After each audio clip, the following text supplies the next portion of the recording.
రాజధాని అంటే ఓన్లీ రాష్ట్ర సచివాలయం ఉండే ప్రాంతాన్ని మాత్రమే రాజధాని అంటారు. యెస్.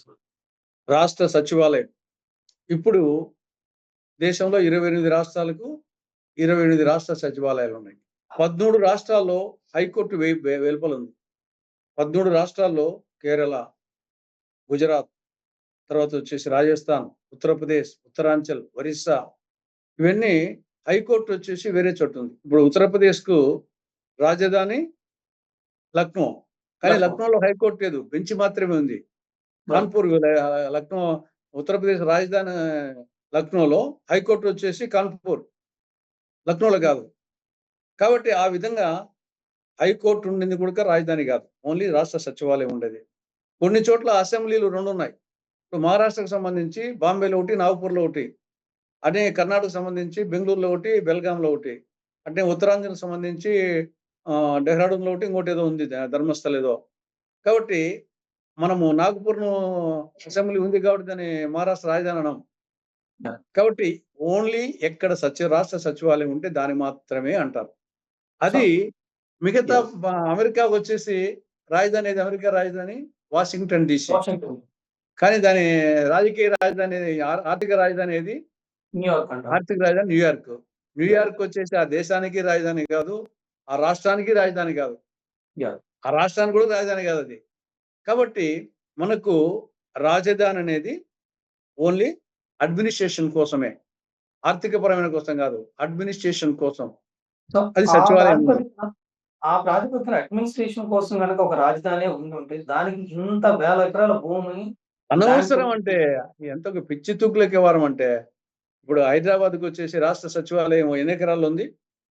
హైదరాబాదు సచివాలయం వచ్చేసి one of the best secretariats in the country. Hyderabad secretariat is the best secretariat in the entire country. అది ఎన్ని ఎకరాల్లో ఉంది? 28 ఎకరాలు. తెలంగాణ సచివాలయం ఉండేది 28 ఎకరాలు. దానికి ఖర్చు ఎంత? 616 కోట్ల రూపాయలు. ఎన్ని రోజులు అయిపోయింది? 2 ఇయర్స్‌లో అయిపోయింది. 21 మొదలుపెట్టారు. 23కి అయిపోయింది. 616 కోట్లు. మొత్తం దాని ఏరియా వచ్చేసి 25 ఎకరాలు. పరిపాలన జరగడంలో ఇప్పుడు హైదరాబాద్ నగరం నిర్మించాలనా? రాజధాని వచ్చేసి హైదరాబాదు పేరుకే హైదరాబాద్‌లో అది సచివాలయం ఉంది కాబట్టి హైదరాబాద్ అంతే. హైదరాబాద్‌లోనే మొత్తం వచ్చేసి రాజధాని కాదు.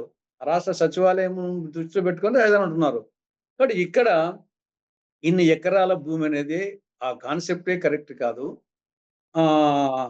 పోనీ ఆల్రెడీ కట్టారు కదా! ఆల్రెడీ అమరావతిలో రాజధాని ఉంది. అమరావతిలో రాజధాని వచ్చేసి ఎంత ఖర్చు పెట్టారు ఇప్పటికే? 1151 కోట్ల రూపాయలు ఖర్చు పెట్టారు.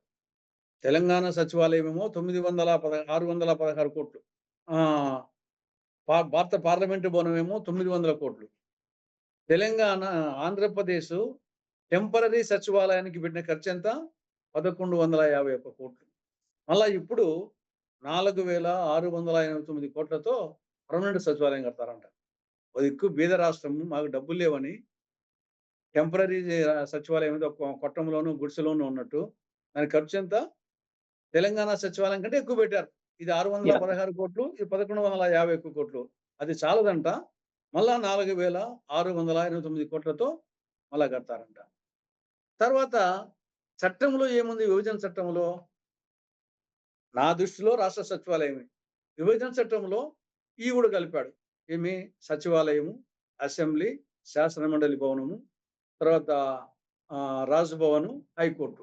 దీనికి సంబంధించి విభజన చట్టంలో సెక్షన్ 94 సబ్‌సెక్షన్ 3 కింద చాలా క్లారిటీగా ఉంది. The central government shall provide the central government may అనలా.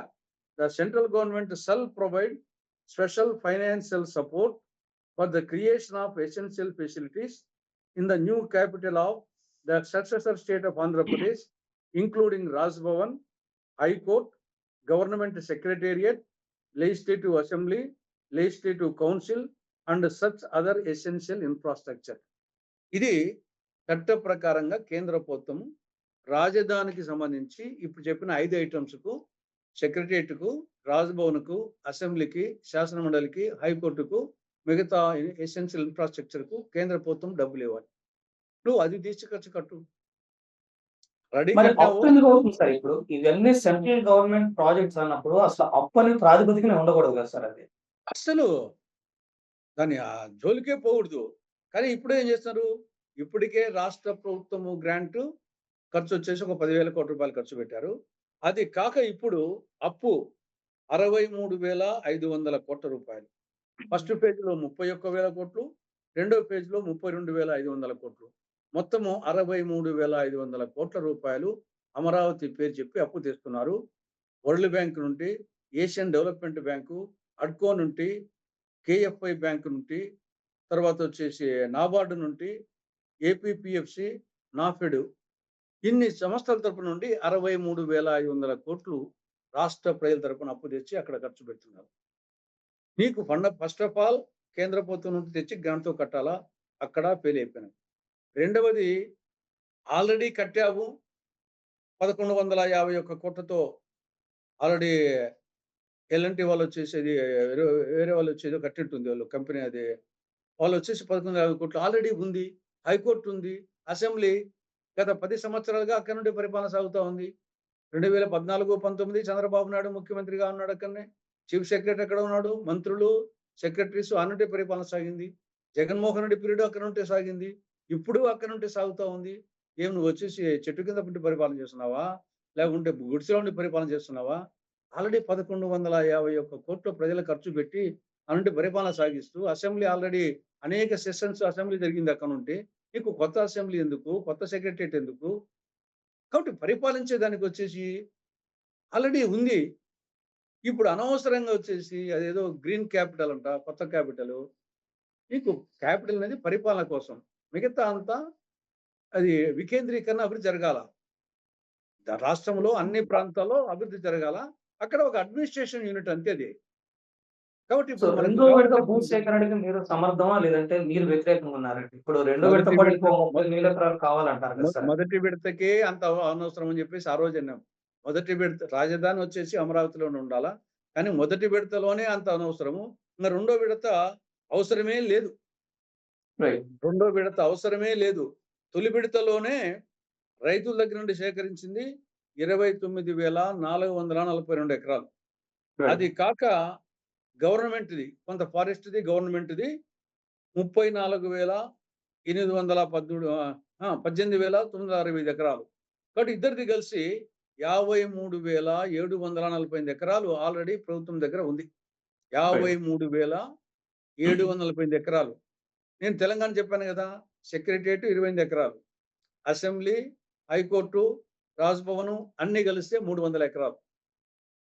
తెలంగాణల secretariat, రాజ్‌భవను, assembly, high court అన్నిటి కలిసి తీసుకుంటే 300 ఎకరాలు. యెస్. ఇక్కడ 53,748 ఎకరాలు చేతిలో ఉంది. అది చాలక మళ్ళా 44,677 ఎకరాలు ఇంకా కావాలంట. యెస్. రియల్ ఎస్టేట్ వ్యాపారం చేస్తున్నాడా? ఏమన్నా ఆయన ముఖ్యమంత్రినా? పరిపాలన? రియల్ ఎస్టేట్ వ్యాపారినా? యాహ్! రాష్ట్రాన్ని సర్వనాశనం చేసి పెడుతున్నారు. సో కాంగ్రెస్ వాదులుగా ఇది ఒక ఐ నో ఈ క్వెషన్‌కి మీరు కొంత ఇబ్బంది పడొచ్చు. బట్ చాలా కాంగ్రెస్ వాదుల్లో ఉన్న ప్రధానమైన డౌట్ అనొచ్చు లేదా స్టాండ్ అవ్వచ్చు. ఈ విభజన చట్టం ద్వారా మేజర్‌గా నష్టపోయిన ఏదైనా పార్టీ ఉందంటే అది ఖచ్చితంగా కాంగ్రెస్ ప్రభుత్వమే. అది మంచో చెడో మీకు తగిలిన దెబ్బ అది బియాండ్ రిపేర్ అయిపోయింది. ఇప్పుడున్న పరిస్థితుల్లో షర్మిల గారి నాయకత్వం గురించి మీ మాటల్లో తెలుసుకోవచ్చా సార్? ఆవిడ ప్రయత్నం చేస్తా ఉంది. ఇంకా వచ్చేసి ఇక్కడ ఏమైందంటే ఆ పక్క టీడీపీ, వైకాపా ఆర్థిక బలము, అంగబలము, మీడియా బలం. ఈ 3 వచ్చేసి ప్రధానమైనది ఫస్ట్‌ది మీడియా బలం. ఒక రైట్. ఒక వారం రోజుల పాటు సాక్షి పేపరు, సాక్షి మీడియా లేకుండా పోతే జగన్ లేడు. రైట్. పొలిటికల్‌గా లేడు. పొలిటికల్‌గా రైట్. లేడంటాం. యాహ్! అదే విధంగా ఈనాడు, జ్యోతి ఒక వారం రోజులు లేకుంటే చంద్రబాబు లేడు పొలిటికల్‌గా. యాహ్! కాబట్టి వాళ్ళకు కవచకుండలాలు అయిపోయినాయి. మాకొచ్చేసి కవచకుండలాలు లేవు. వాళ్ళకు కన్నును కొన్ని కవచకుండలాలు ఆయన తీసి ఇచ్చాడు ఇంద్రునికి. ఈళ్ళొచ్చేసి ఉపయోగించుకుంటున్నారు. కాబట్టి ఆ మీడియా లేకుంటే ఎంతసేపు వీళ్ళనొచ్చేసి 6 నెలల్లో కాంగ్రెస్ వచ్చేసి రాష్ట్రంలో వస్తది. మాకు ఆ మీడియా అలాంటి రాజశేఖర రెడ్డి పాపం వచ్చేసి ఆయన మీడియా లేదనే పెట్టాడు. కానీ ఆ మీడియా వచ్చేసి మొత్తం కబ్జా చేసేసాడు జగన్మోహన్ రెడ్డి. అదే మాకుంటే ఈరోజు జగన్మోహన్ రెడ్డి లేడు. మాకు టీడీపీకే పోటీ ఉండేది. మాకు మీడియా లేకపోవడం అది ఇప్పుడు నేను చెప్తున్నాను. నేను చెప్పింది ఎవ్రీడే ఇప్పుడు చెప్పినట్టు అనేక సార్లు చెప్పుంటా. ఎక్కడొస్తుంది? స్టేట్ ఎడిషన్‌లో అస్సలు రాదు. జిల్లా ఎడిషన్‌లో 4 ముక్కలొస్తది. హ్మ్. మీకున్నంత పోరాట పటిమ గావచ్చు, సబ్జెక్ట్ గావచ్చు, అక్కడ లోపించింది, నాయకత్వంలో లోపించిందన్నది ప్రధాన ఒక ఒక ఒక రకమైన టాక్ సార్. మీరు ఒప్పుకుంటారా దానితో? అన్నీ ఆవిడ ప్రయత్నాలు ఆవిడకి మంచి అవగాహన ఉండే వ్యక్తి. అట్టేం లేదు. మంచి అవగాహన ఉంది. మంచి చెప్పగలిగే శక్తి ఉంది. చెప్తున్నా గదా! చెప్పిన మీడియాలో వస్తేనే గదా! ఇప్పుడు ప్రతిదానికి వచ్చేసి సోషల్ మీడియాకైనా డబ్బు కావాలా? ఇంగ మిగతా వచ్చేసి electronic media, print media own అయిపోయినాయి. గతం తిన్న వచ్చేసి లేవు. ఆ పక్క, ఈ పక్క అయిపోయినాయి. ఆ పక్క మాకు మీడియా లేకపోవడమే ప్రధానమైన ప్రతిబంధకం. ఆవిడకి గాని, నాకు గాని, మిగతా కాంగ్రెస్ నాయకులకు గాని మేమేమి రోజు వచ్చేసి వేరే విహారం చేస్తున్నాం. వచ్చేసి మా శక్తి మేరకు చేస్తున్నాం. కానీ దానికి ఉపయోగం లేకుండా అయిపోతుంది. ఆవిడ కూడా ఆవిడ ప్రయత్నాలు ఆవిడ చేస్తా ఉంది. అట్టేం లేదు. కానీ by and large political analyst చెప్పేదేంటంటే కాంగ్రెస్ పార్టీ రాష్ట్ర నాయకత్వంలో సీనియర్ మెంబర్స్ లేదా మీలాంటి సీనియర్ మోస్ట్ మెంబర్స్‌ని అండర్ యుటిలైజ్డ్‌గా ఉంచేస్తున్నారు. అంటే అంతగా వాడుకోలేకపోతుంది. స్ట్రక్చరల్‌గా చాలా తగ్గిపోతుంది అన్న వాదనను మీరు ఏకీభవిస్తారా సార్? కొంతవరకు ఉండేది. కానీ రెక్టిఫై చేసుకుంటే మంచిది. కొంతవరకు ఉండేది వాస్తవమే. రెక్టిఫై చేసుకోవాలా. చేసుకుంటే మంచిదది. రైట్. అంటే మీరు కొన్ని పాయింట్స్‌లో చాలా స్ట్రాంగ్‌గా ఇప్పుడు వైజాగ్ స్టీల్ ప్లాంట్ ప్రైవేటీకరణ దగ్గర కావచ్చు, లేదా పోలవరం ఇన్సిడెంట్స్‌లో కావచ్చు, మీరు లేదా ఇద్దరు ముగ్గురు నాయకులు తప్పించి కాంగ్రెస్ వాదన అంత పటిష్టంగా ఎవరు వినిపించలేదు సార్. అంటే గ్రౌండ్ లెవెల్‌లో వెళ్లి. అంటే ఇది ఒంటరి పోరాటంగా కనపడుతుంది. అది సిద్ధాంతపరంగా చాలా బాధాకరమైన విషయం. ఎందుకంటే party which has about almost 100 ఏళ్ల చరిత్ర ఉన్న మీ పార్టీ రాష్ట్ర నాయకత్వంలోకి వచ్చేసరికి ఒకళ్ళిద్దరుగా కనపడుతుంది. అది కొంత బలహీనంగానే ఉంది కదా సార్. ఏదో కొంత నేను చెప్పినట్టు మీడియా బలము, ఆర్థిక బలము, అంగబలము లేకపోవడం అనేది ఆహ్, 2014లో విభజన అంశం పనిచేసింది. దాంతో వచ్చేసి అప్పుడు రఘువీరారెడ్డి గారు ఎంత ప్రయత్నం చేసినా గానీ, విభజన చేసిందనే యాంగిల్‌లో ప్రజలు తిరస్కరించారు. రైట్. 2014కొచ్చేసరికల్లా 2019కొచ్చేసరికల్లా జగన్‌కు ఓసారి అవకాశం ఇద్దాము అన్న దాంతో రెండోసారి దెబ్బతిన్నాము. కాబట్టి ఇంక 10 ఏళ్ల పాటు అధికారం లేకపోయేసరికల్లా నేచురల్‌గా వచ్చేసి నాయకత్వము, ఆర్థిక బలము, అంగబలము అన్నీ కూడా తగ్గిపోతా వచ్చాయి. కాబట్టి అది ప్రస్తుత పరిస్థితి. 2014కొచ్చేసి విభజన అంశము మనం వద్దన్నా గాని విభజించారని చెప్పేసి కాంగ్రెస్ మీద కోపంతో కాంగ్రెస్‌ని పక్కన పెట్టేసారు 2014లో ప్రజలు. 2019కి జగన్‌కు అవకాశం ఇద్దామని చెప్పేసి అటు పక్కన పెట్టారు.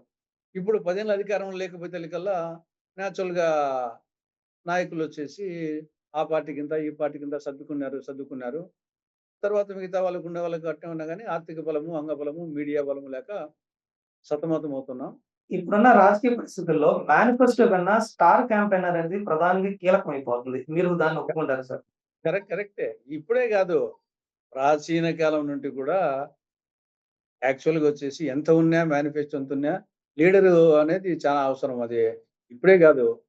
మనము కురుక్షేత్ర యుద్ధం చూసినా గాని, రామాయణం చూసినా గాని మొత్తం ఏది గూడా మనము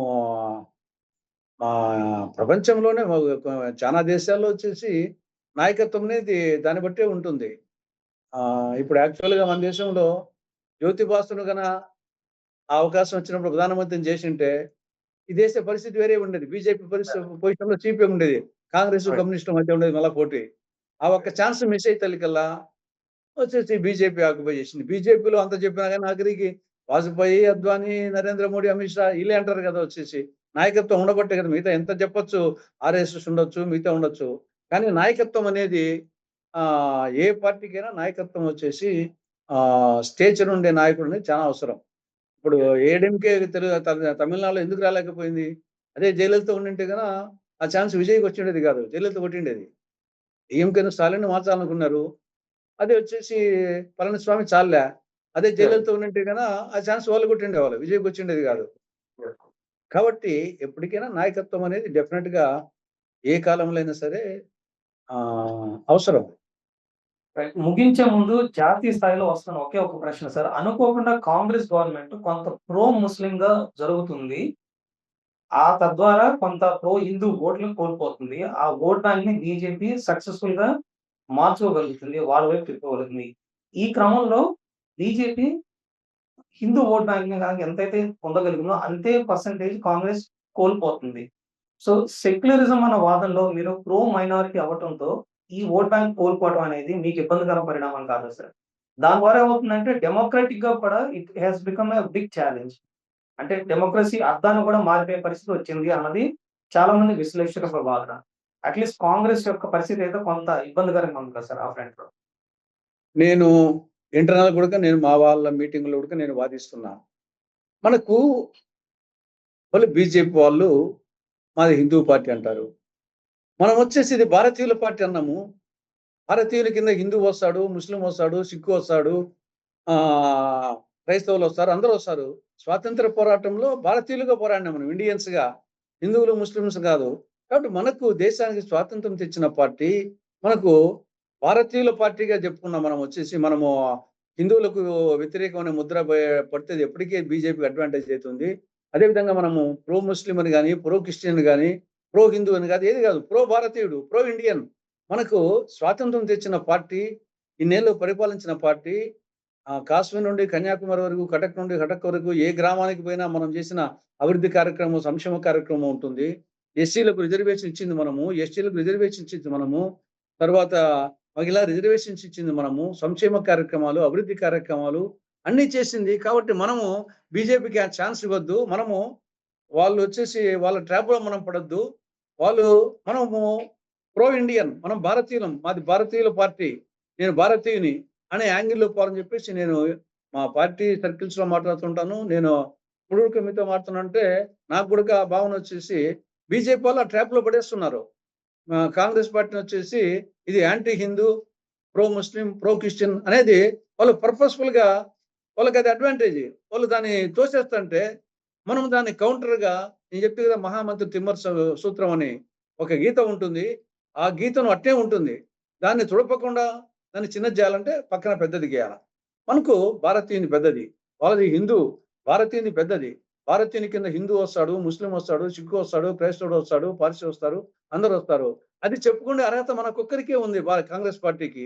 ఈ దేశానికి స్వాతంత్రం తెచ్చిన పార్టీ కాబట్టి. కాబట్టి నేను మా ఇంటర్నల్‌గా మీటింగ్‌లో కూడా నేను చెప్తుంటాను. అది మనం వచ్చేసి ఇది బీజేపీ వాళ్ళు ట్రాప్‌లో మనం పడొద్దు. మనం వచ్చేసి ప్రో భారతీయునిగా నేను భారతీయుననేది మనం పోవాలని చెప్పి చెప్తాను. దానికి ఆన్సర్ అదే ఎప్పటికైనా సరే. లేకుంటే మనం దాన్ని మాపుకోనంత వరకు బీజేపీ ట్రాప్‌లో ఉన్నంత వరకు పోనీ బీజేపీ ఏమైనా హిందువులకు చేసిందంటే ఏమీ లేదు. బీజేపీ వచ్చేసి జై హింద్ నినాదం వచ్చినప్పుడు బీజేపీ ఉన్నదా?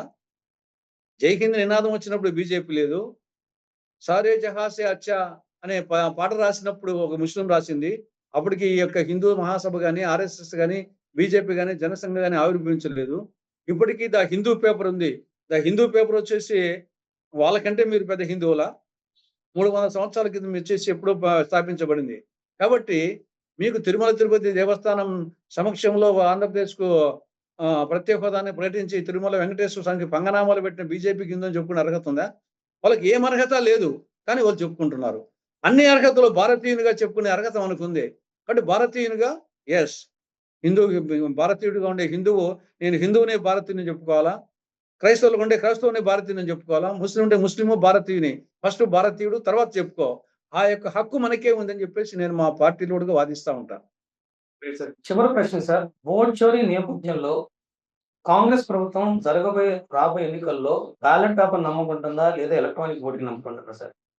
మీ స్టాండ్ ఏంటి దాని మీద? నేను నా వరకు వచ్చేసి ఇయన్నీ సరే రకరకాలొచ్చేసి టెక్నికల్ పీపులు కూడా కొందరొచ్చేసి ఎలన్ మస్క్ లాంటి వాడే ఈవీఎంలు మానిప్యులేట్ చేయొచ్చు అంటుంటాడు కాబట్టి, మనం దాని గురించి నాకు టెక్నికల్ నాలెడ్జ్ లేదు కాబట్టి, దాని జోలికి అది ఈవీఎంలా, బ్యాలెటా? ఈవీఎంలు ఉన్నప్పుడు కాంగ్రెస్ గెలిచింది. ఈవీఎంలు ఉన్నప్పుడు కాంగ్రెస్ ఓడిపోయింది. ఇప్పుడు అదే ఈవీఎంలో తమిళనాడు, కేరళలో వచ్చేసి బీజేపీ రాలా. అదే ఈవీఎంలతో వెస్ట్ బెంగాల్ వచ్చింది. మరి ఏమని చెప్పాలా? వెస్ట్ బెంగాల్ ఈవీఎంతో గెలిచిందని చెప్పాలనా? తమిళనాడు, కేరళలో ఈవీఎంతో ఓడిపోయిందని చెప్పాలనా? కాబట్టి టెక్నికల్ మ్యాన్ కాదు కాబట్టి నేను దాని గురించి మాట్లాడలేను గానీ, మనము ఏది ఏమైనా సరే మనము ప్రజా హృదయాలను చొరగొనాల. అది ఇంపార్టెంట్. ఆ కోణంలో పోవాలని నా అభిప్రాయం. Thank you so much for time sir. Me thank information you. చాలా వాల్యుబుల్. ఫస్ట్ టైమ్ అయినా సరే మాకింత టైమ్ ఇచ్చారు. సో, ఐ హోప్ మరొకసారి మరొక చర్చా వేదికలో మరిన్ని టాపిక్స్ మీతో మాట్లాడే అవకాశం దొరుకుతుంది అనుకుంటున్నాను సార్. ఓకే. థాంక్ యూ అమ్మా. Thank you.